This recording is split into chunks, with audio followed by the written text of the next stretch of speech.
Nakatanggap si Lin Zichen ng matinding kaginhawaan dahil alam niyang mayroon na silang tunay na pagkakataong lumaban ngayon, lalo na't ang makapangyarihang Pavilion Master na si Chi Chingmo ay nakatayo sa kanilang tabi upang protektahan sila. Samantala, galit na galit ang dakilang pinuno habang bigla niyang naaalala ang isang nakapangangilabot na babala mula sa pinuno ng kanyang kulto. Binalaan siya tungkol sa isang misteryoso at pambihirang makapangyarihang babae na nakasuot ng kapa ng Daos na nagwawasak at nagpoproseso ng buong kawan ng mga beast doon sa Origin Land. Pinagpawisan siya ng malamig habang pinagdurugtong ang mga impormasyon, at mabilis na napagtanto na ang eksaktong halimaw na iyon ang nasa harap niya ngayon. Nangangatog sa takot, tumingin ang dakilang pinuno sa kanya at hiniling na malaman kung paanong ang isang nakatatakot na figure na tulad niya ay posible palang narito sa daigdig. Sa halip na sumagot, malamig na hiniling ni Chi Chingmo na malaman kung bakit napakaraming mapanganib na nilalang mula sa Origin Land ang biglang lumitaw sa daigdig. Kasabay nito, ikanaway niya ang kanyang kamay at ginamit ang kanyang magic upang instant na kalagin ang matatalas at matinik na baging na nakapulupot kay Shen Qingan. Sa pagsasamantala sa perpektong sandaling ito, tumalon si Lin Zichen sa ere at sinalo si Shen Qingan bago pa man ito bumagsak, habang ligtas na ibinabalik ang kanyang kasintahan sa kanyang tabi. Ang dakilang pinuno ay nakapanood lamang sa eksena sa lubos na sindek, habang ganap na napagtatanto na ang pambihirang mapanganib na babaeng ito ay ganap na nasa panig ng tao. Hindi siya binigyan ni Chi Chingmo ng kahit isang segundo upang huminga o makabawi. Malamig siyang tinitigan nito at inulit na hinihingi ang eksaktong dahilan kung bakit ang mga beast na ito ay dumadating sa daigdig sa ganoong dambuhalang dami.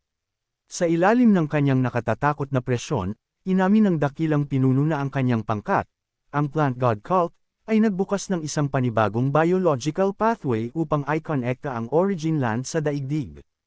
Ipinaliwanag niya na naglaan sila ng ilang buwan sa lihim na pagpapasok ng dambuhalang hukbo ng mga halimaw sa mga naunang hinukay na lagusan sa ilalim mismo ng lungsod. Inamin pa niya na ang kanilang pangunahing plano ay maghintay lamang sa perpektong sandali upang pakawalan ang buong kawan ng halimaw at ganap na burahin ang Shanghai City sa mapa sa isang dambuhala at nakawawasak na pag-atake. Nang hilingin ni Chi Chingmo na malaman ang eksaktong lokasyon ng lihim na portal na ito at ng mga lagusan nito. Ang natatakot na pinuno ay mabilis na itinuro ang dambuhalang pulang puno, habang inamin na ang lahat ay nakatago sa ilalim mismo ng mga ugat nito. Sa pagkakarinig dito, ang avatar ng Plant God Cult ay nagalit ng husto at sumigaw sa traidor na pinuno, habang binabalaan nito na ang Sacred Land ay hinding-hindi papatawarin ang kanyang duwag na pagtataksil. Nakuha ang interes, itinanong ni Chi Chingmo kung ano ba talaga ang Sacred Land na ito. Ngunit bago pa man siya masagot ng dakilang pinuno, ang higanteng kahoy na mukha sa puno ay galit na humadlang sa kanila, habang sumisigaw sa pinuno na itikom ang kanyang bibig kung gusto niyang patayin siya nito. Sinabi nito kung gusto niya pang makita ang kanyang pamilya sa Sacred Land na buhay. Sa pagkairita sa maingay na damo, si Chi Chingmo ay hindi man lang nag-aksaya ng kanyang mga salita.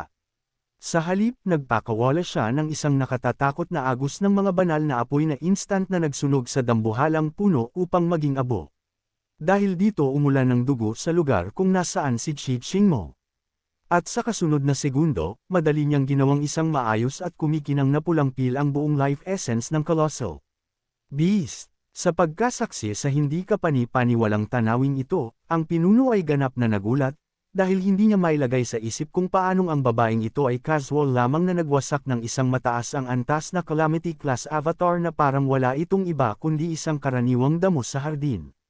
Pagkatapos ay yumukod siya ng malalim at magalang na tinawag si Chi Chingmo bilang isang makapangyarihang fairy, habang ipinaliliwanag na ang Sacred Land ay katunayan na tumutukoy sa Sun Moon Sacred Land, na isang pambihirang dambuhala at nakatatakot na pangkat sa Origin Land na binubuo ng mga matataas ang antas na mutant plant cultivator. Idinagdag niya na ang kanyang sariling Plant God Cult ay isa lamang mababang antas na puppet organization sa ilalim ng kanilang utos, na partikular na nakatoka sa pagtatayo ng portal sa pagitan ng daigdig at ng Origin Land, bago magalang na nagtanong kung mayroon pa ba itong gustong malaman. Simpleng inutusan siya ni Chi Chingmo na ipatawag ang bawat exotic beast sa daigdig.